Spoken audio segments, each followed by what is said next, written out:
Sometimes I'm craving that Asian flavor in my food, so I compromise that desire for my usual Thai or Chinese takeout with regularly implementing similar tastes in my meal prep for a fraction of the price of eating out and for a lot more nutrients. At my house, we like to keep stir-fried veg in the fridge for an easy meal with brown rice, rice noodles, or alone as a simple side dish. Here's an easy way to incorporate more plants into your diet by taking influence from some of your favorite meals. So I have some long beans I got from the farmer's market, some roasted vegetables I had in my fridge, and I always have ginger, garlic, and some kind of onion in my stir-fry, along with any other veggies I feel like throwing in. So first I have my boiling water here. It's got a little bit of salt in there, and I'm just going to blanch these guys. I'm just going to throw them in there and let them cook for a minute or two until they're al dente.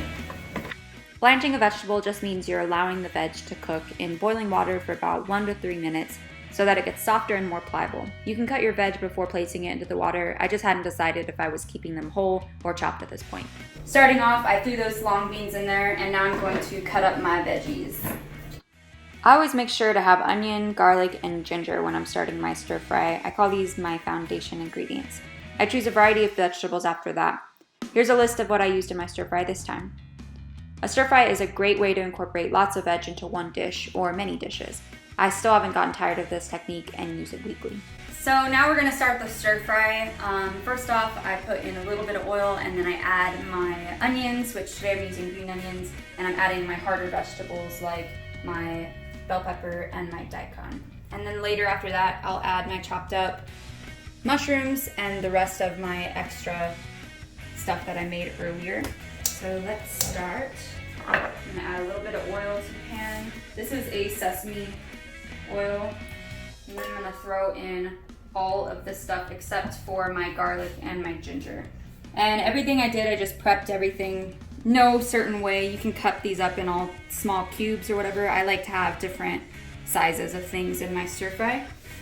And I'm just gonna throw all of this in. All right, so I threw in my bell peppers, my little bit of daikon that I had, my green onions, and I'm just tossing them around in the little bit of sesame oil that I put in the pan here just to get it started. We're gonna let that just start to soften up a little bit. And as that's happening, I'm gonna chop up all of these mushrooms that I have here. This is a good time to add some other ingredients you might want to put in your stir fry. I usually add some broccoli and some cashews, peanuts, or walnuts. You would just add that when you add the mushrooms. So this is at a medium high heat, getting everything soft. Next we're gonna throw in that garlic and ginger and let that sit in there for just a few seconds before we throw in our mushrooms. And we're gonna add a little bit of salt to this as well.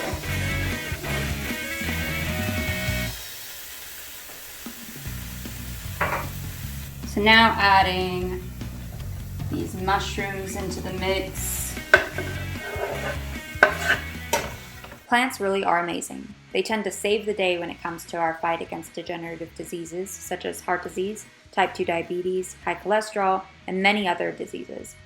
According to Dr. Michael Greger's book, How Not to Die, and nutritionfacts.org, the #1 killer in the US is heart disease. This disease, along with others, is considered a Western disease. Certain Chinese and African populations studied were found to have little to no cases of heart disease, and it's all due to their preventative measures, their diet, being based on mostly plants, vegetables, fruits, nuts, seeds, grains, and beans. It's so high in antioxidants and phytonutrients that it's wiped out these diseases from their population's health problems. Maybe a plant-based diet is a good default to preventing and treating these problems. Eating plants tends to only have great side effects, while our prescription drugs tend to have some that aren't as pleasant. And I'm gonna add my soy sauce, just a little bit, probably maybe a tablespoon or 2 tablespoons, up to you. Whoa. And I'm also gonna add a little bit of this chili garlic sauce that I love. You can throw in a bunch of stuff at this point. I'm gonna throw in just a little bit of chili garlic sauce and a little bit of this wasabi, I think.